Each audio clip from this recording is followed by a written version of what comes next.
नमस्कार,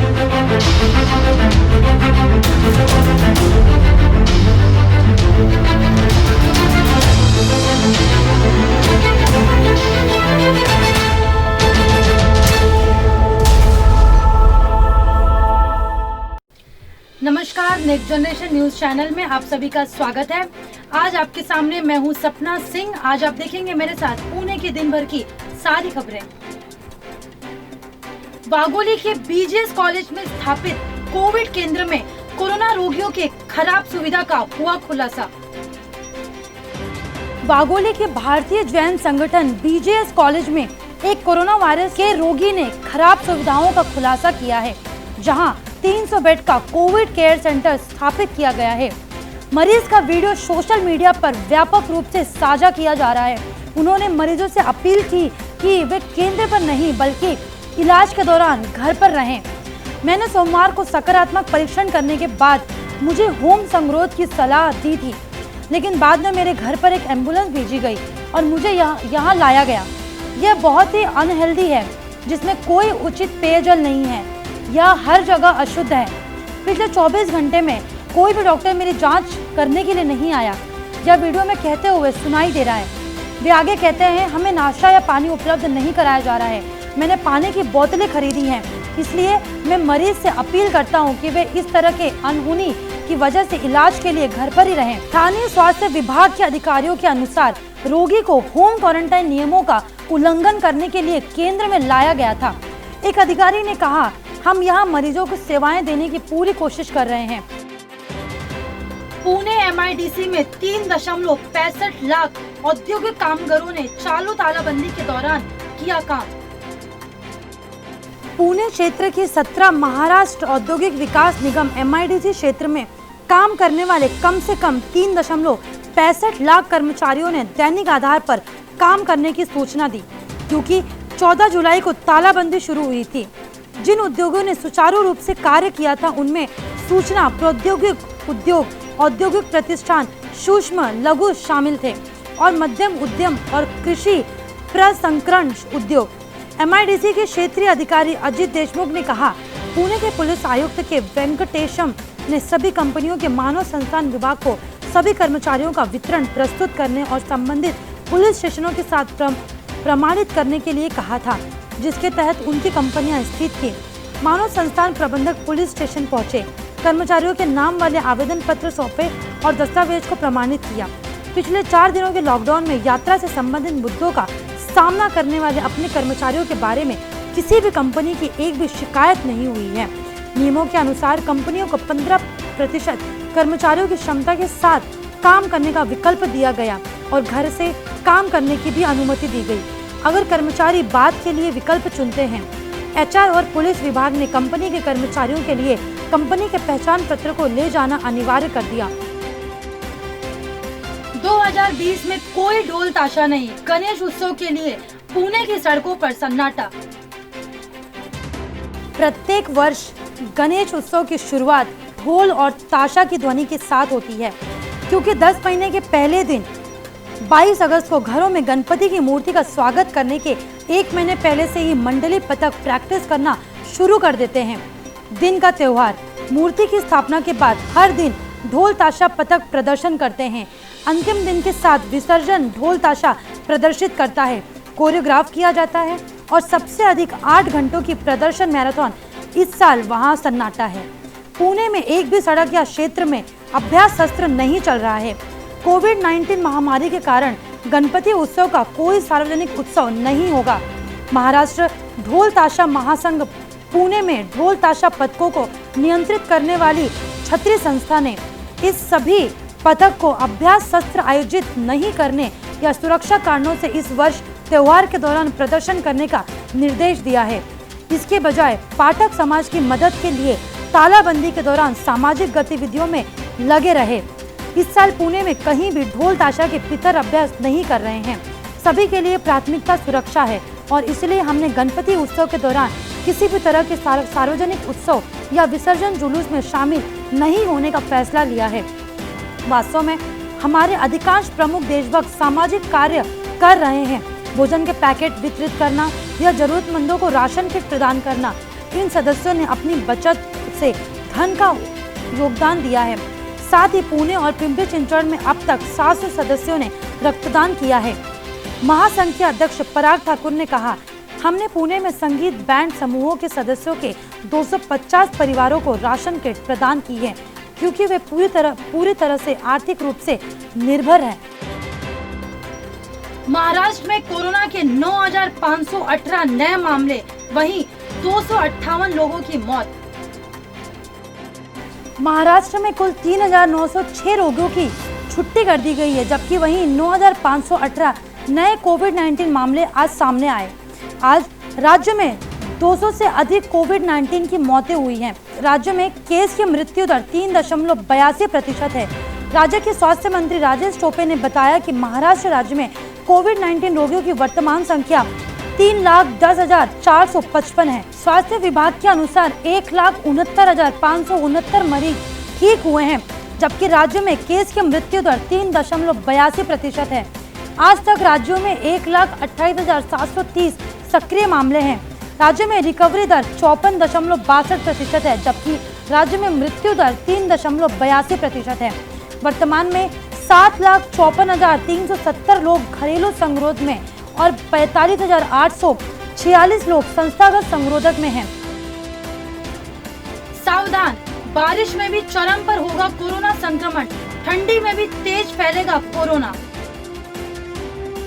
मॉनसून और तापमान गिरने से कोरोना के मामले बढ़ सकते हैं। देश में कोरोना वायरस की लेकर किए गए ताजा अध्ययन में इस बात का खुलासा हुआ है। यह शोध IIT भुवनेश्वर और एम्स के शोधकर्ताओं द्वारा संयुक्त रूप से किया गया है। शोधकर्ताओं ने बताया है कि मॉनसून और ठंड में तापमान गिरने पर कोरोना संक्रमण के मामले बढ़ सकते हैं। IIT भुवनेश्वर में school of earth, ocean and climate science के सहायक प्रोफेसर वी विनोज की अगुवाई में किए गए इस अध्ययन से पता चला है कि बारिश और ठंड के मौसम में कोविड संक्रमण के मामले बढ़ सकते हैं, क्योंकि यह मौसम वायरस के लिए अनुकूल होता है।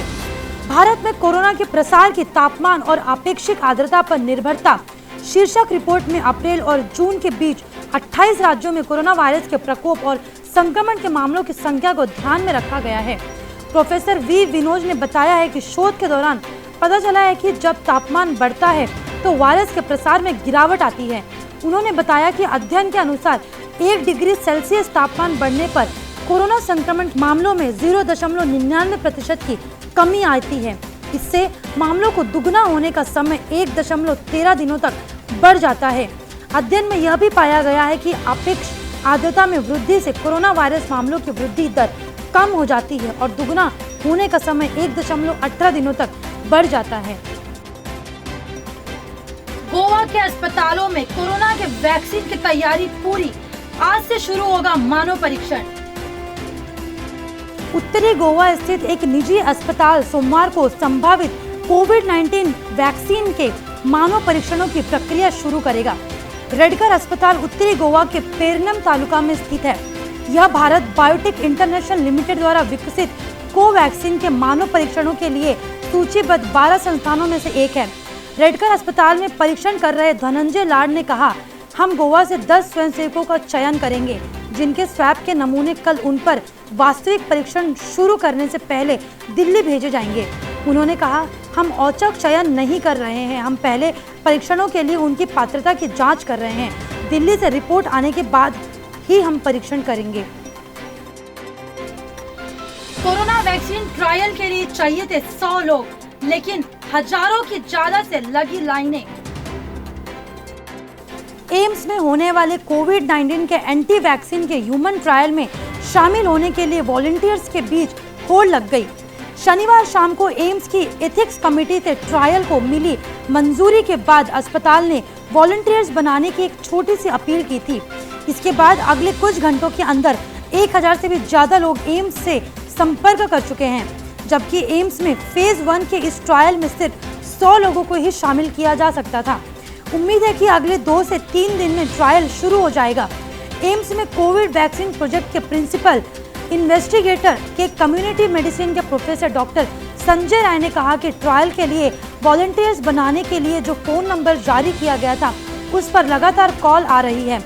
जिस प्रकार लोगों का इस ट्रायल से जुड़ने का उत्साह देखा जा रहा है वह हमारे लिए भी किसी जोश से कम नहीं है। उन्होंने कहा कि कुछ लोगों ने ईमेल व व्हाट्सएप के जरिए भी संपर्क किया है। हमारी कोशिश है कि हम हर किसी को जवाब दें और हमने यह काम शुरू कर दिया है। पहली बार देश में पाई गई मृत्यु दर में गिरावट। अस्पताल में भर्ती मामलों के कुशल नैदानिक प्रबंधन पर केंद्र और राज्य सरकारों के केंद्रित प्रयासों ने सुनिश्चित किया है कि भारत की केस मृत्यु दर 2.5% से कम हो गई है। प्रभावी कंटेनर रणनीति के साथ समग्र मानक देखभाल के दृष्टिकोण के आधार पर आक्रामक परीक्षण और मानकीकृत दैनिक प्रबंधन प्रोटोकॉल केस फैटिलिटी दर में काफी गिरावट आई है। केस फैटिलिटी रेट उत्तरोत्तर गिरता जा रहा है और वर्तमान में यह 2.49% है। भारत में दुनिया में सबसे कम मृत्यु दर है। केंद्र के मार्गदर्शन में राज्य केंद्र शासित प्रदेशों की सरकारों ने सार्वजनिक और निजी क्षेत्र के प्रयासों को मिलाकर परीक्षण और अस्पतालों के बुनियादी ढांचे में सुधार किया है। कई राज्यों ने बुजुर्गों, गर्भवती महिलाओं और सरुग्णताओं वाले कमजोर लोगों की नकल उतारने और उनकी पहचान करने के लिए जनसंख्या सर्वेक्षण किया है। यह मोबाइल ऐप जैसे तकनीकी समाधानों की मदद से उच्च जोखिम वाले लोगों को निरंतर अवलोकन के तहत सुनिश्चित किया गया है। इस प्रकार प्रारंभिक पहचान समय पर नैदानिक उपचार और घातक बीमारियों को कम करता है। जमीनी स्तर पर आशा और एएनएम जैसे फ्रंटलाइन स्वास्थ्य कार्यकर्ताओं ने प्रवासी आबादी के प्रबंधन और सामुदायिक स्तर पर जागरूकता बढ़ाने के लिए एक सराहनीय काम किया है। नतीजतन भारत औसत से कम CFR वाले 29 राज्य और केंद्र शासित प्रदेश हैं। 5 राज्यों और केंद्र शासित प्रदेशों में CFR का 0 है। 14 राज्यों और केंद्र शासित प्रदेशों में CFR 1% से कम है। यह देश के सार्वजनिक स्वास्थ्य तंत्र द्वारा किए गए सराहनीय कार्य को दर्शाता है। पहली बार देश में कोरोना संक्रमण से मृत्यु दर में गिरावट आई है। मोदी सरकार का बड़ा ऐलान, आज लागू कर दिया गया ये नया कानून। मोदी सरकार ने आज से एक नया कानून लागू कर दिया है। ये खास कानून देश की जनता को और ज्यादा ताकतवर बनाएगी। ग्राहकों के साथ आए दिन होने वाली धोखाधड़ी को रोकने के लिए मोदी सरकार ने उपभोक्ता संरक्षण का नया कानून आज से लागू करने का फैसला किया है। उपभोक्ता संरक्षण अधिनियम 2019 को 20 जुलाई से लागू करने के लिए अधिसूचना जारी कर दिया गया है। नए कानून ने उपभोक्ता संरक्षण अधिनियम 1986 की जगह ली है। केंद्रीय उपभोक्ता मामले, खाद्य और सार्वजनिक वितरण मंत्रालय के सूत्रों का कहना है नया कानून 20 जुलाई यानी आज से लागू माना जाएगा। नए उपभोक्ता संरक्षण अधिनियम 2019 को सरकार ने अधिसूचित कर दिया है। इस नए कानून के लागू होते ही ग्राहकों के हितों की रक्षा के लिए कई नियम लागू हो गए हैं जो पुराने एक्ट में नहीं थे। खास तौर से पिछले कुछ सालों में आए नए बिजनेस मॉडल को भी इसमें शामिल किया गया है। बताते चले कि संरक्षण अधिनियम 2019 काफी समय पहले तैयार हो चुका था। हालांकि इस कानून को कुछ महीने पहले ही लागू होना था, लेकिन कोरोना महामारी फैलने और लॉकडाउन की वजह से इसे टाल दिया गया था।